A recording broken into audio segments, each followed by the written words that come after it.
दोस्तों आज हम बात करने जा रहे हैं दुनिया की जानी मानी कंपनियों में से एक सैमसंग की। दोस्तों इससे पहले हम सैमसंग के बारे में कुछ भी बताएं, हम आप सभी से एक सवाल पूछना चाहते हैं। सैमसंग का नाम सुनकर सबसे पहले आपके दिमाग में क्या आता है? शायद मोबाइल, या फिर थोड़ा और सोचे तो TV, washing machine, refrigerator, laptop, camera या फिर एसी या फिर इसी तरह के कुछ और इलेक्ट्रॉनिक चीजें। लेकिन अगर दोस्तों हम कहें कि सैमसंग ने दुनिया की सबसे ऊंची इमारत बुर्ज खलीफा को भी बनाया है, अच्छा चलिए हम कहें कि सैमसंग पानी की नाव भी बनाती है, या फिर यह कहूँ कि सैमसंग ने लड़ाई करने वाले टैंक भी बनाए हैं, तो दोस्तों है ना आश्चर्य की बात। लेकिन इतना ही नहीं, सैमसंग ऐसे ही करीब और भी 80 अलग अलग क्षेत्र में काम करती है और गूगल, एप्पल और माइक्रोसॉफ्ट तीनों कंपनी के एम्प्लॉयज को एक साथ जोड़ दें तो उससे कहीं ज्यादा लोग सिर्फ सैमसंग में ही काम करते हैं। और इस कंपनी का रेवेन्यू इतना ज्यादा है कि साउथ कोरिया की जीडीपी का 17% के आसपास होता है। इसका मतलब अगर सैमसंग कंपनी घाटे में चली जाए तो साउथ कोरिया देश की अर्थव्यवस्था ही डगमगा जाएगी। तो दोस्तों अभी तक जाना कि सैमसंग है कितनी बड़ी,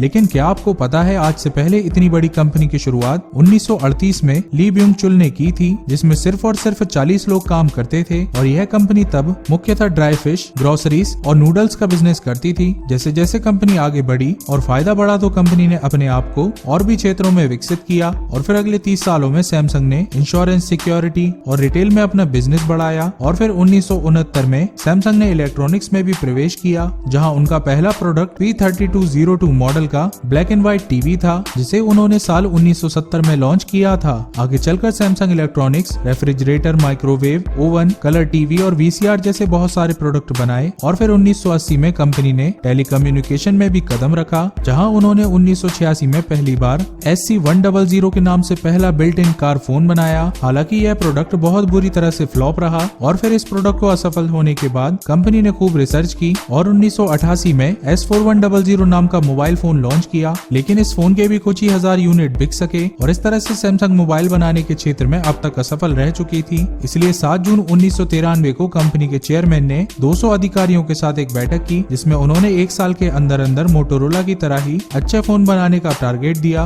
और फिर आखिरकार SS700 मॉडल नाम का एक फोन लॉन्च किया, जिसकी लोगों ने खूब सराहना की और यह सैमसंग का सबसे पहला सफल फोन निकला। इस फोन को बहुत ही बारीकी से चेक करके मार्केट में उतारा गया था और जितने भी फोन्स में कमियां दिखी उसे एम्प्लॉइज के सामने ही जला दिया गया, ताकि उन तक सीधा संदेश जाए कि कोई भी कमी बर्दाश्त नहीं की जाएगी। और ग्राहकों पर भी इस बात का पॉजिटिव इफेक्ट पड़ा। आगे भी सैमसंग ने 1996 से 1998 तक अपनी अच्छी CDMA सर्विस से दुनिया में खूब नाम कमाया और उन्होंने CDMA मार्केट में 57% हिस्से पर अपना कब्जा कर लिया। और फिर 2004 में पहली बार सैमसंग के मोबाइल फोन्स में भारत में दस्तक दी। हालांकि भारत में शुरुआती समय सैमसंग के लिए कुछ खास नहीं था, लेकिन 2009-2010 के बाद सैमसंग ने गैलेक्सी S फोन लॉन्च किया, जिसने तो मानो धूम ही मचा दी। और केवल भारत में ही नहीं बल्कि पूरे विश्व में गैलेक्सी फोन्स बिके। और यही वजह है कि आज के समय में सैमसंग इलेक्ट्रॉनिक्स दुनिया की दूसरी सबसे बड़ी IT कंपनी है, जिसमें करीब 3,25,000 लोग काम करते हैं। साथ ही सैमसंग के इंटरनेशनल कॉर्पोरेशन के रूप में बुर्ज खलीफा